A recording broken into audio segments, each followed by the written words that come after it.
Assalamualaikum warahmatullahi wabarakatuh. Kami dari kelompok 8 membahas tentang positivisme dan kami akan membahas apa itu positivisme dan apa korelasinya dengan patriarki. Dengan saya Adeli Amanda, saya Sultan Maika, saya Vega Rizky Putra Darli, saya Asita Fajriani. bayangkan kita meneliti kemiskinan. Positivisme mungkin hanya hitung angka GDP.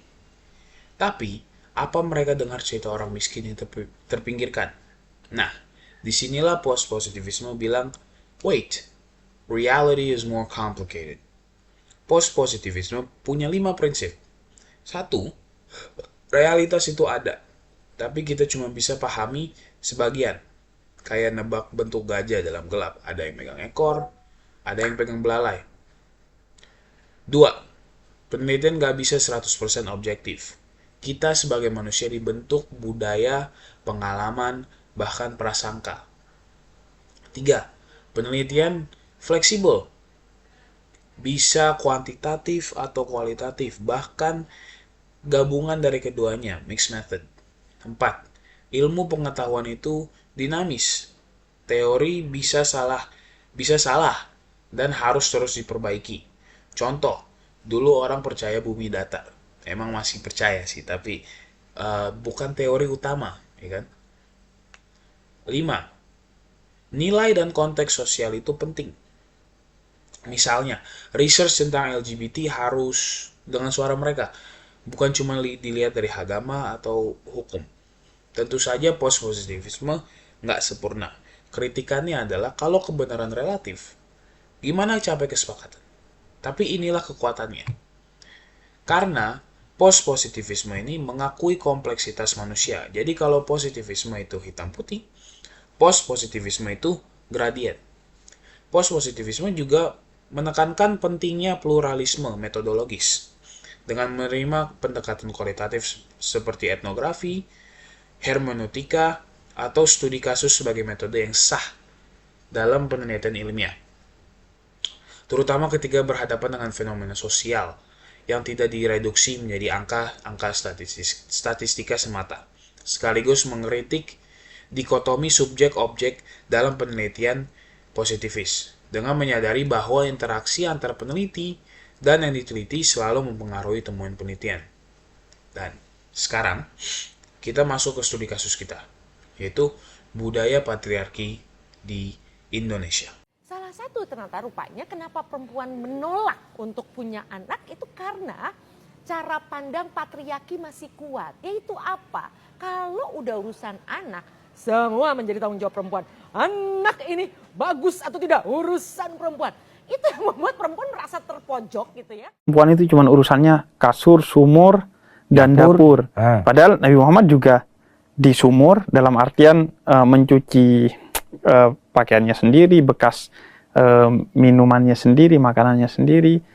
Kemudian di dapur juga Nabi Muhammad bikin minumannya sendiri.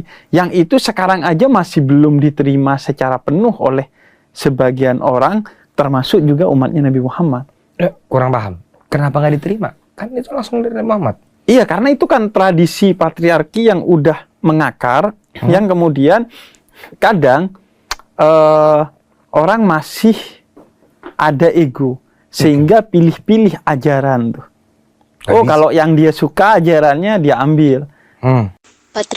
Patriarki adalah sistem yang menempatkan laki-laki di puncak kekuasaan dalam keluarga, politik, budaya.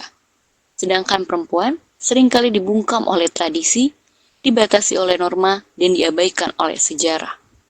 Dampak patriarki sangat kompleks, dapat dilihat dalam bentuk ketimpangan upah, representasi politik yang timpang, kekerasan berbasis gender, pembatasan hak reproduksi, serta diskriminasi dalam pendidikan dan pekerjaan.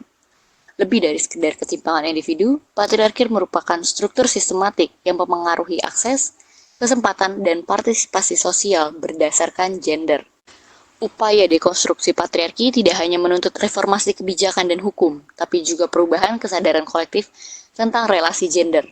Pendekatan interseksional yang mempertimbangkan aspek lain, seperti ras, kelas, dan orientasi seksual, juga penting dalam memahami bagaimana patriarki beroperasi secara berlapis dan saling berkaitan. Di tengah perkembangan zaman yang semakin mengedepankan prinsip kesetaraan, inklusivitas, dan penghormatan terhadap hak asasi manusia, patriarki telah kehilangan relevansinya. Oleh karena itu, mempertahankan patriarki bukan hanya menghambat kemajuan, tetapi juga menegasikan kontribusi dan kapasitas perempuan serta kelompok rentan lainnya dalam membentuk masa depan yang lebih adil. Sudah saatnya masyarakat bergerak maju, tatanan sosial yang setara di mana peran, suara, dan hak setiap individu dihargai. Dulu kata ilmuwan, pengetahuan itu objektif, netral, dan pasti. Ternyata bohong. Patriarki dan pospositivisme itu seperti kopi dan gula, sering nempel tanpa kita sadari. Dan celakanya, semua cowok patriarki.